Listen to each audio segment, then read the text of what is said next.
Hi everyone, welcome back to Villainous Psychology. Alright guys, this week we're going to talk about something that affects everybody. Well, I'm pretty sure, for the most part, everybody. And that's trauma. That's trauma. Now, a lot of us have experienced trauma of our lives, and I know it's devastating in most cases. It's crippling. It's life-changing. One day, in the blink of an eye, everything that you've known, everything about you, everything that makes you you, can just change suddenly.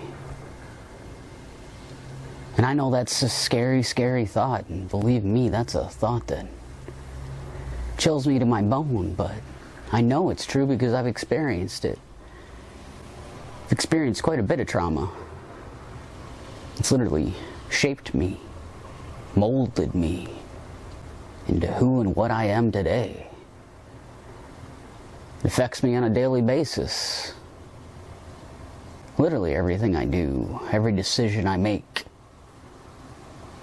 the feelings and emotions I go through on a daily basis are dictated by the trauma I've had. And I know a lot of people, psychologists, therapists, people themselves, can say that they've had childhood trauma or associate a lot of what happens to us now with childhood trauma. Most of the trauma sometimes is things we can't even remember, things that just completely elude us. But somehow, some way, subconsciously they're there and they affect us on a daily basis. And I can understand that. I can see where that's coming from. I can find that valid. I can find that to be true. See, if it was me, I don't necessarily know if it was childhood trauma, because I honestly can't remember any. I grew up fairly poor, obviously. I mean, who didn't really in my youth and whatnot, and the fact that I'm Hispanic, and well, I was born in 1980, guys. I'm an old man. And back then, it wasn't normal to see single mothers, and I had a single mother, and that wasn't necessarily, I don't know, it wasn't necessarily the best situation, seeing as I came from an abusive father that would, you know, beat my mother and whatnot, even when she was pregnant with me. But she left that situation before I was even born. So I was shielded from that abuse. So that's not the trauma I feel. Do I feel sadness and regret that I don't know my father? No, not really. Not really, no, because he was a terrible human being. He was a terrible person. Why would I want a terrible human being in my life? I feel as though my life has been better without that human in my life. So the trauma doesn't come from there. That individual is no longer with us. But I don't feel trauma from that. I feel anger, and not so much anger in the fact that I'll never get to know him. Anger in the fact that I won't ever get to confront him. Confront him for the things that he's done. Make them atone for those things. So I feel anger for that. That's not trauma either. So unless there's something that subconsciously happened to me, which I don't believe there is, my trauma doesn't necessarily come from childhood. My trauma comes from things that happened as I moved through life, as I got older.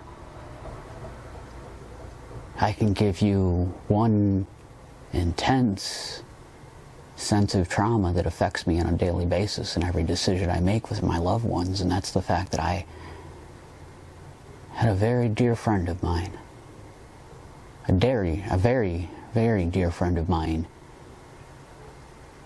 get trafficked.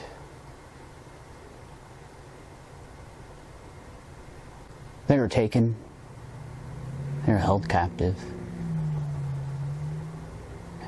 And I was not necessarily there, but I was there. I was in contact with this person, trying to help this person. Finally, yes, we did get help for them, and they were finally rescued and taken care of. But the whole experience left me changed. Left me changed. Left me different inside. Left me less trusting. A lot of anger. A lot of hate. A lot of sleepless nights. A lot of worrying about my loved ones. A lot more than I did before.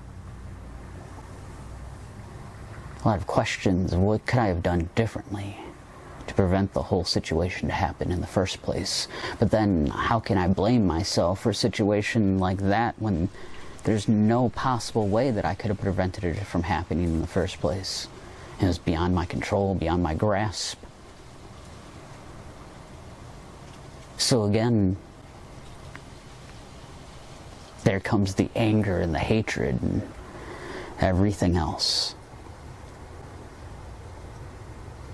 And then I have a second one that really traumatized me and still triggers me, and I still feel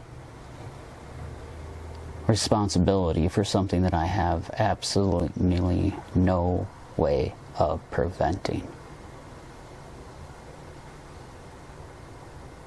And that's, I had a friend, again, pass away. In a situation that I could not have prevented. But I still feel responsibility for it because this individual called me, but I was asleep.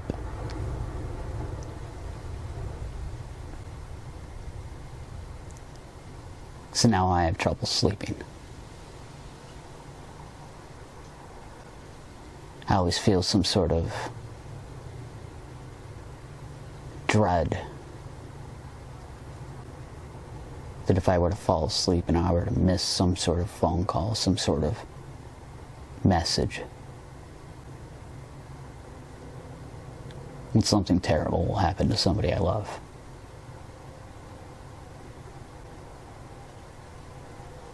I've lived with that for over a year now. That's a lot that gets to you. It weighs heavy on you. But again, these are things I couldn't control. Things I couldn't, no matter what I did, have prevented. But I still feel as though I could have. My brain knows, but my heart has trouble accepting.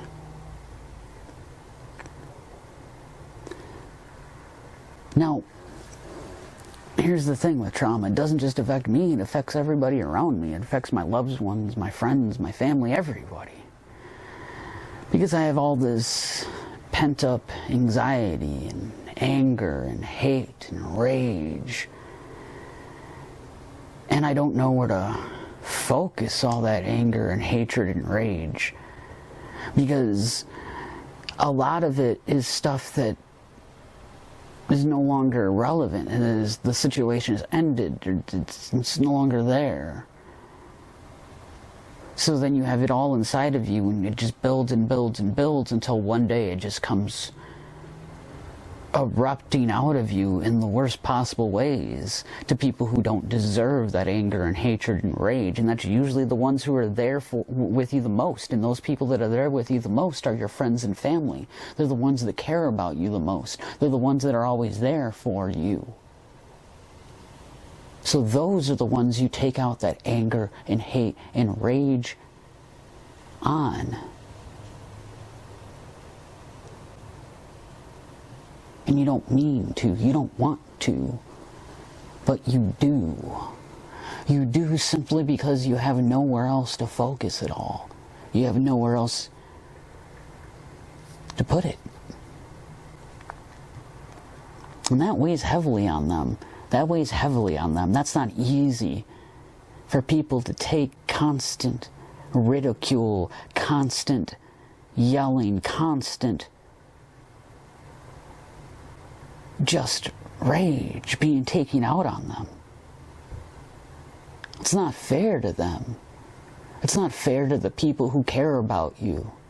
It's not fair to the people who love you, that want to be there for you in your time of need, and all you're doing is literally pushing them away and giving them undeserved pain and anguish and hurt. They've done nothing wrong. Their only crime is caring. Their only crime is wanting to be there for you in your time of need. And the reward they receive from you is ridicule and anger and being lashed out at. Well, that's not fair to them at all. Not even a little bit. Not even a tiny bit.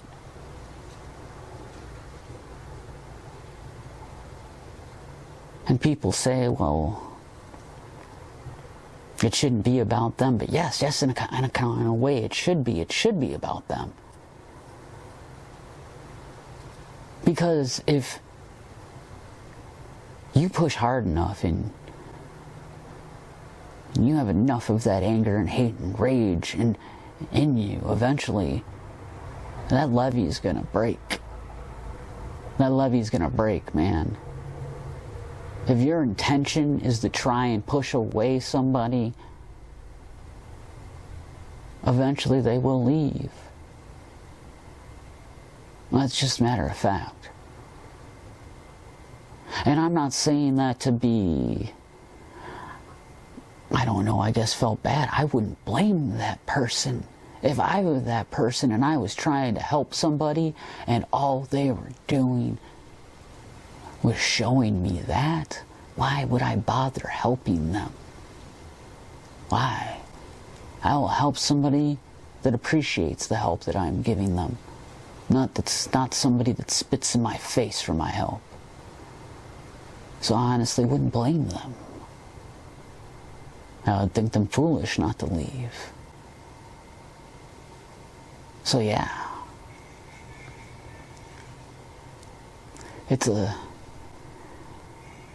I don't even know. It's a huge, I guess, paradox, conundrum. I don't even know what you want to refer to it, man, because I get it. Like, I have all that anger, I have all that rage, and I lash out at my friends, I lash out at my loved ones all the time, and I give them the things that they don't deserve in any way, shape, or form.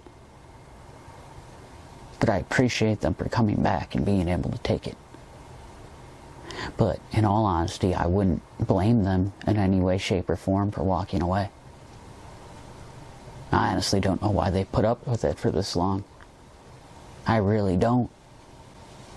Maybe that's part of what's wrong with me. Maybe I don't understand their point of view and their motivation because I don't have that within me. I don't have that empathy. And maybe that's part, again, of what's wrong with me, is that lack of empathy, that emptiness that I have deep within me. That empty space, that void, that nothingness where emotion should be. There is nothing. There is nothing there. There is no existence. There is no filling.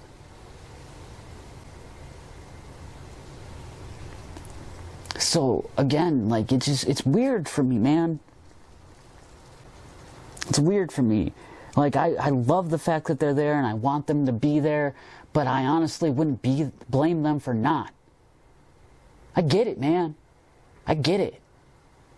I get it. Walk away, bro. Why are you even still here? What's wrong with you? I've literally done everything I can to drive you away, short of throwing a rock at you. Why? Why are you putting up with this abuse? And people would say because we care, because we love you, and I love them for that. But man, I just don't get it. I just don't get it. But lack of empathy, lack of feeling, lack of human emotion. That's, again, what's wrong with me, man. I need to fill that void. I need to find emotion, happiness, even sadness. Just give me something. Give me something to feel.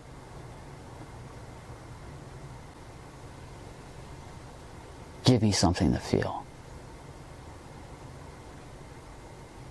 Wow, got a little off track there, a little off the rails, huh? I guess that's what happens when you talk about, mental health and whatnot. You start at one subject and you start kind of going all over the place, wherever it leads you. And that's, again, it's the complication, the I don't even know the word, man. That's just the all over the place, I guess, of having mental health. And again, nothing's the same. Nothing's blanket. Nobody feels the same way. Nobody has the same thoughts. But in a way, we do. Slightly. A little bit. We can come together. We can talk about those thoughts, those ideas, those emotions, those feelings, or lack thereof. The fact that we just feel empty. As long as we're just talking about it. I think that's the point, guys, is to be able to talk about it. And that's why I do these. So, again, if you guys like these videos, you like what I have to say, please, I'm going to keep doing them and keep talking about how I feel, and hopefully it makes you feel better about the way you do. So, please do like these videos. Please do comment on these videos. Please do share these videos, and please do subscribe to my channel. I'll keep pumping them out, guys. I'll keep pumping them out. Alright, until next time, I'll see you guys then.